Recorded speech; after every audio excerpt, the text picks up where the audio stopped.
అనిల్ రావిపొడి. ప్రస్తుతం ఈ పేరు సోషల్ మీడియాను షేక్ చేస్తుంది. కథ లేకపోయినా ఒక సినిమా హిట్ అయితే అదే లక్ వలన హిట్ అయింది అంటారు. కానీ అనిల్ రావిపొడి ప్రతిసారి కథ లేకపోయినా హిట్ అవుతూనే వస్తున్నాడు. ఈసారి దొరుకుతాడు అంటూ కొంతమంది అనిల్ ఫ్లాప్ కోసం ఎదురు చూస్తున్నారు. ఇక మెగాస్టార్ చిరంజీవితో మన శంకర వరప్రసాద్ గారు తెరకెక్కించిన అనిల్ కి ఖచ్చితంగా ఫ్లాప్ పడుతుంది. ఈసారి దొరికేసినట్టే అని అందరూ అనుకున్నారు. కానీ కుర్ర డైరెక్టర్ ఈసారి కూడా దొరకలేదు.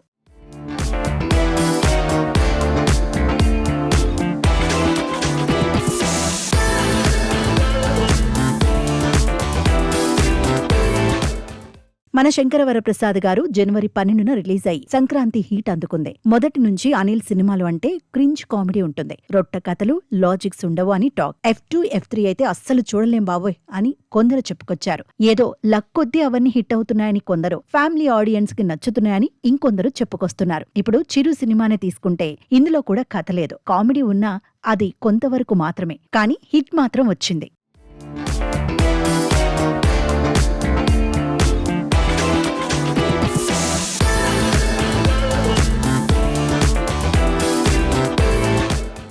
మన శంకర వరప్రసాద్ గారు కథ కూడా విశ్వాసం, తులసి సినిమాలను గుర్తు చేస్తుంది. వెంకీ, చిరు కామెడీ సీన్స్ కొద్దిగా పర్వాలేదనిపించినా ఇంకాస్త ఉంటే బావుండేదనే ఫీల్, మధ్య మధ్యలో అనవసరమైన సీన్స్, ఇలా నెగటివ్స్ ఉన్నా కూడా అనిల్ స్క్రీన్ ప్లేతో రఫ్ ఆడించేశాడు. చిరును ఎలా చూపించాలో అలా చూపించాడు. అనిల్ కి తెలిసిందల్లా ఒక్కటే, టికెట్ కొని లోపలికి వచ్చిన వాడు కొద్దిసేపు నవ్వుకోవాలి. లాజిక్స్ ఉన్నాయా లేదా అనేది సెకండరీ. ఆ ఫార్ములానే ఫ్యామిలీ ఆడియన్స్ ని థియేటర్ కి రప్పిస్తుంది. అందుకే వరుస సినిమాలతో విజయాలను అందుకుంటున్నాడు. ఇక మన శంకర వరప్రసాద్ గారు సినిమాతో అర్థమైంది ఏంటి అంటే, కథ లేకపోయినా స్క్రీన్ ప్లేతో ప్రేక్షకులను కూర్చోపెట్టగల సత్తా ఉన్న డైరెక్టర్ అనిల్ రావిపొడి. అందుకే గోడ మీద గిరక అనిల్ రావిపొడి ఎప్పటికి దొరక అనే పదాన్ని సోషల్ మీడియాలో నెటిజన్స్ ట్రెండ్ చేస్తున్నారు.